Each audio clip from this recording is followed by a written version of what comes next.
엘리야가 모든 백성을 향하여 이르되 내게로 가까이 오라. 백성이 다 그에게 가까이 가매 그가 무너진 여호와의 제단을 수축하되 야곱의 아들들의 지파의 수요를 따라 엘리야가 돌 12개를 취하니 이 야곱은 옛적에 여호와의 말씀이 임하여 이르시기를 내 이름을 이스라엘이라 하리라 하신 자더라. 그가 여호와의 이름을 의지하여 그 돌로 제단을 쌓고 제단을 돌아가며 곡식 종자 2수아를 둘 만한 도랑을 만들고 또 나무를 버리고 송아지의 각을 떠서 나무 위에 놓고 이르되 통넷에 물을 채워다가 번제물과 나무 위에 부으라 하고 또 이르되 다시 그리하라 하여 다시 그리하니 또 이르되 세 번째로 그리하라 하여 세 번째로 그리하니 물이 제단으로 두루 흐르고 도랑에도 물이 가득 찼더라.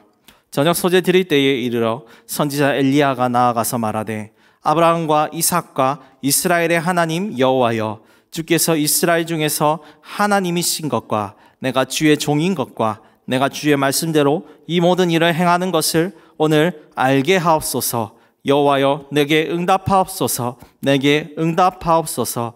이 백성에게 주 여호와는 하나님이신 것과 주는 그들의 마음을 되돌이키심을 알게 하옵소서 하며 이에 여호와의 불이 내려서 번제물과 나무와 돌과 흙을 태우고 또 도랑의 물을 핥은지라. 모든 백성이 보고 엎드려 말하되 여호와 그는 하나님이시로다. 여호와 그는 하나님이시로다 하니 엘리야가 그들에게 이르되 바알의 선지자를 잡되 그들 중 하나도 도망가지 못하게 하라 하며 곧 잡은지라. 엘리야가 그들을 기손 시내로 내려다가 거기서 죽이니라. 아멘. 오늘은 선지자 엘리야의 말씀입니다. 엘리야가 바알 선지자들과 싸우고 이기는 모습을 통해 우리가 그리스도인으로 사는 방식이 무엇인지 알아보고 또 삶에 적용하여 은혜가 있기를 원합니다. 그리스도인으로 사는 것은 무엇일까요? 첫 번째는요, 하나님이 살아계심을 믿으며 사는 것입니다. 북이스라엘에서 가장 악한 왕을 꼽자면 아합이라고 볼 수 있습니다. 그는 하나님을 저버렸고 바알을 숭배하였습니다. 그뿐만이 아니라 하나님의 선지자들을 보이는 대로 잡아 죽였습니다. 그래서 하나님께서는 이 아합에 대한 평가를 어떻게 했냐면 여로보암보다 더 악한 일을 행하였다라고 평가합니다. 그리고 하나님께서는 엘리야를 통해서 수년 동안 비가 오지 않을 것이라고 말씀하시며 북이스라엘은 그 말씀 이후부터 3년 동안 비가 오지 않아 모든 백성들이 힘들어하고 있었습니다. 그럼에도 북이스라엘은 하나님 앞에 회개할 줄 몰랐고 아합은 여전히 하나님의 선지자들을 잡아 죽이고 있었습니다. 그럼에도 하나님께서는 그들이 하나님의 살아계심과 능력을 보고 회개하기를 원하셨기 때문에 엘리야를 그들 가운데 보내셨습니다. 본문 18장 1절 말씀대로 주님께 순종하여 엘리야가 아합 앞으로 갑니다.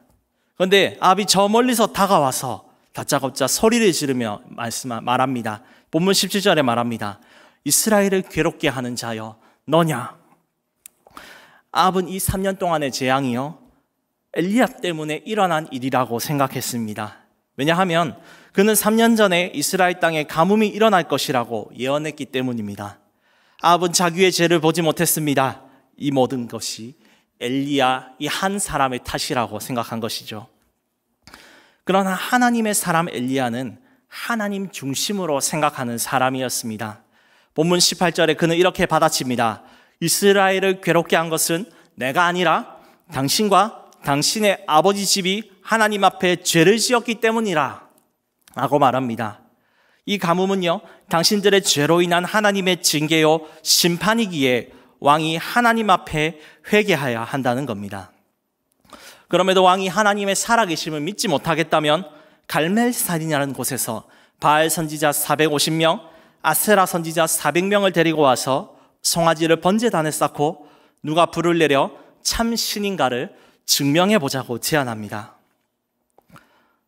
자신을 죽이려는 왕의 이 위협 앞에서도 엘리야는 담대할 수 있었습니다. 왜냐하면 엘리야는 하나님이 앞서 먼저 그에게 살아계심을 경험시켜 주셨기 때문입니다. 3년 전 엘리야가 아합 앞에 서기 전 3년 동안 많은 이들이 가뭄으로 고통받을 때에 엘리야 단 한 사람만이 까마귀로부터 고기를 공급받았습니다. 우리 가브리엘 찬양대 친구들에게 물어보겠습니다. 혹시 개 키우는 친구들 계십니까? 네, 우리 집 강아지가 나에게 삼겹살 구워주신 분 있습니까? 없지요. 예, 우리 집 강아지가 삼겹살 못 구워주듯이 까마귀도 인간의 상식으로는 도저히 고기를 줄 수 없습니다. 그런데 준 이유가 무엇이겠습니까? 하나님이 만물에게 명하심에 이 만물이 순종하였고 하나님의 백성을 하나님께서 책임져 주신다는 겁니다. 그리고 과부의 죽은 아들도 살려주셨고 이 과부의 집에 갈 때 가루와 기름이 계속 나오게 하셨습니다.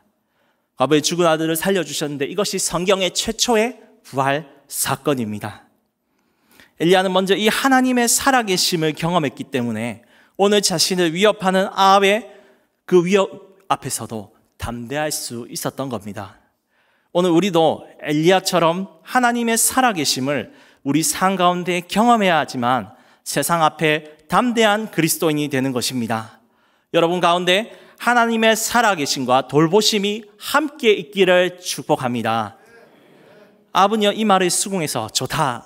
바알의 선지자들을 갈멜산에 데려옵니다. 자기가 믿는 바알과 선지자 450명 있으면 저 엘리야 한 명과 여호와는 별거 아니라고 생각한 것이죠.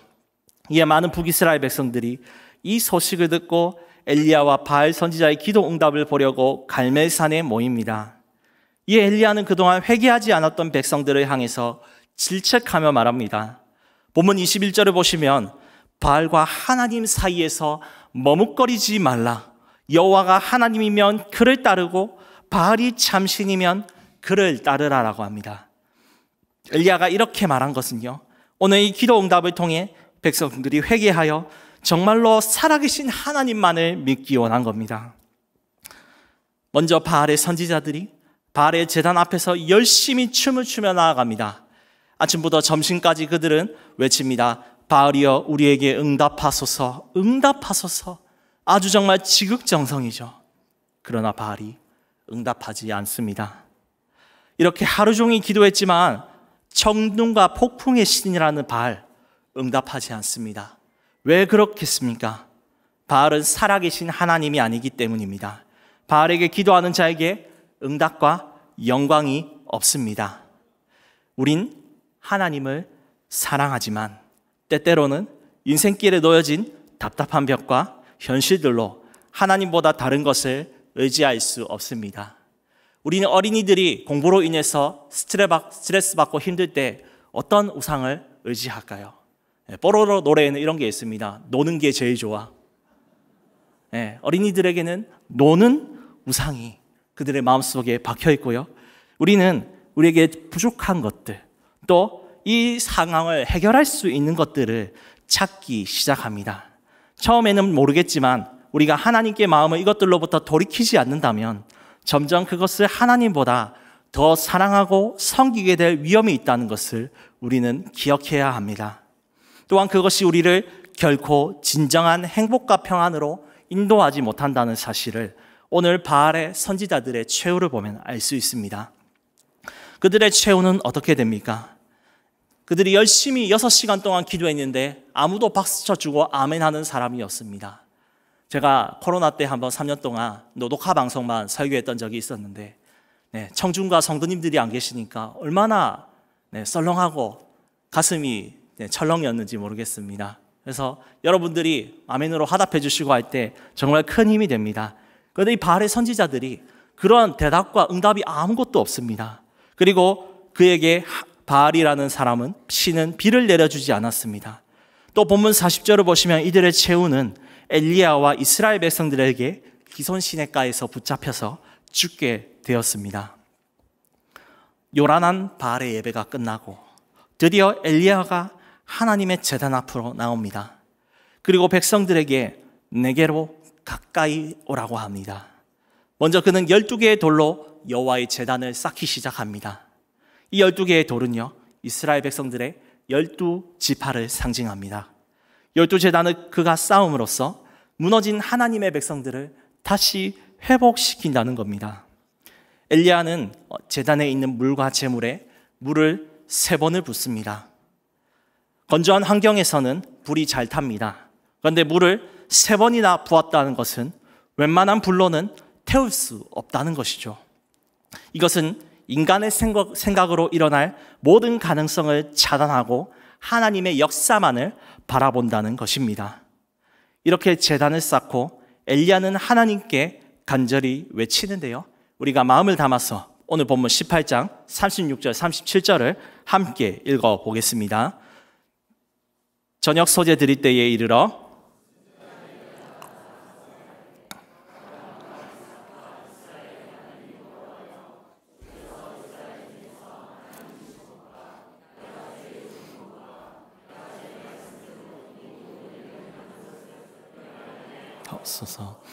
여호와여 내게 응답하옵소서. 내게 응답하옵소서. 이 백성에게 주 여호와는 하나님이신 것과 주는 그들의 마음을 되돌이키심을 알게 하옵소서. 아멘. 엘리야는요, 오늘 본문에서 어떤 하나님을 붙잡고 있습니까? 우리 담임 목사님 오전 설교 들으면서 고백하지요. 아브라함의 하나님, 이삭의 하나님, 야곱, 오늘 본문에서는 이스라엘의 하나님이라고 하고 있습니다. 이 3명은 이스라엘의 족장들입니다. 하나님은 그들에게 나타나셔서 큰 민족이 되게 하겠다는 소망을 주셨고, 또 그들이 연약할 때에도 인내하시고 진정한 믿음의 족장들이 되게 해서 그들을 약속의 땅으로 인도하셨습니다. 이 족장들의 하나님은요, 주님을 배신하고 죽어가는 이스라엘 백성들에게도 여전히 긍휼히 여기시며 은혜 베푸시는 살아계신 하나님이십니다. 이 하나님께 엘리야는 부르짖고 있습니다. 이 어리석은 백성들에게 주님, 하나님이 얼마나 신실하고 약속을 지키시는지 보여주시옵소서라고 기도하는 것입니다. 이 기도가 울려 퍼질 때 어떤 일이 일어났습니까? 38절을 보시면 하나님이 큰 불을 내리셔서 제단에 있는 모든 것을 태우시고 하나님의 살아계심을 나타내셨습니다. 하나님이 없다는 북이스라엘에게 엘리야 한 사람이 주님의 역사를 나타내고 간절히 부르짖고 기도로 나아가자 주님은 강렬하게 자신의 살아계심을 보여주셨습니다. 그러므로 성도 여러분, 하나님의 살아계심을 믿으시기 바랍니다. 믿고 기도하고 나아가면 하나님이 우리 삶에 역사하시고 나타내 주십니다. 이사야 58장 9절은 말합니다. 내가 부를 때에는 나 여호와가 응답하겠고 내가 부르짖을 때에는 내가 여기 있다 하리라. 주님의 살아계심을 믿으며 살아가는 자에게는 엘리야보다 더 크신 역사가 있기를 믿습니다. 그리스도인으로 산다는 것은 무엇일까요? 두 번째로 우리의 신앙 고백을 증거하는 삶입니다.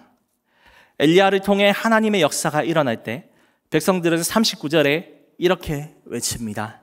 여호와 그는 하나님이시로다. 여호와 그는 하나님이시로다.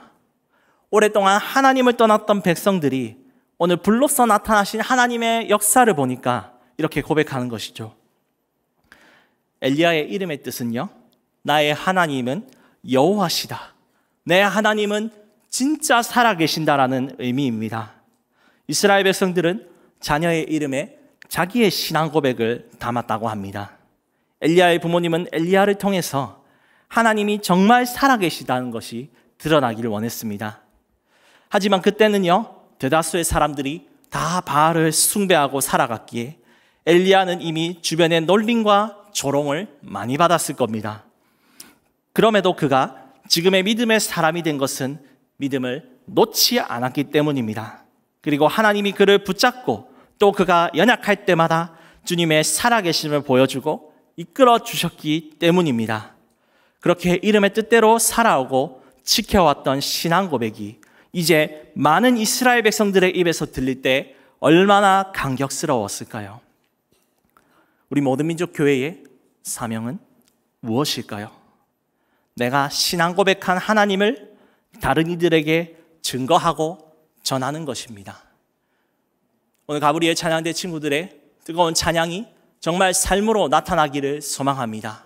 그리고 여러분들의 이 고백이 더욱더 성장하도록 선생님들의 말씀, 목사님들의 말씀에 잘 듣고 그것을 내 걸로 삼으시기 바랍니다. 그리고 모든 주일학교 교사 여러분들, 하나님의 마음으로 이 아이들을 가르치고 삶으로 모범을 보일 때에 이들이 진정 하나님 앞에서는 온전한 다음 세대가 될 줄 믿습니다. 그리고 우리 다다음 주에는요, 18일 토요일에는 파더스 데이가 있습니다. 우리 남편들의 마음이 얼마나 강팍하겠습니까? 시작부터 두렵습니다. 전화하면 혼날 것 같고, 이 사람이 왜 이러나 라고 의심과 불신하는 마음이 가득하겠지요. 그런데 여러분, 오늘 말씀에서 무엇을 배웠습니까? 내 하나님은 살아계신다는 겁니다. 그리고 우리가 한 고백은 나의 가족들에게 증거가 되고 하나님의 때가 참에 열리게 될 줄 믿습니다. 그 견고한 성 같은 나의 배우자가 내가 정말 눈물 흘리고 밥 해주고 칭찬해주고 오늘 교회에서 주는 미션들을 통해서 이 남편을 섬길 때에 그들의 마음이 반드시 열리는 줄 믿으시기를 축복합니다. 이 어려운 시대 속에서 우리는 살아계신 하나님을 경험하고 삶으로 살아내는 모든 민족 교회가 될 때 우리는 그리스도인답게 살아가고 하나님의 살아계심을 경험하며 신앙 고백이 다른 이들에게 증거되는 역사를 경험할 줄 믿습니다.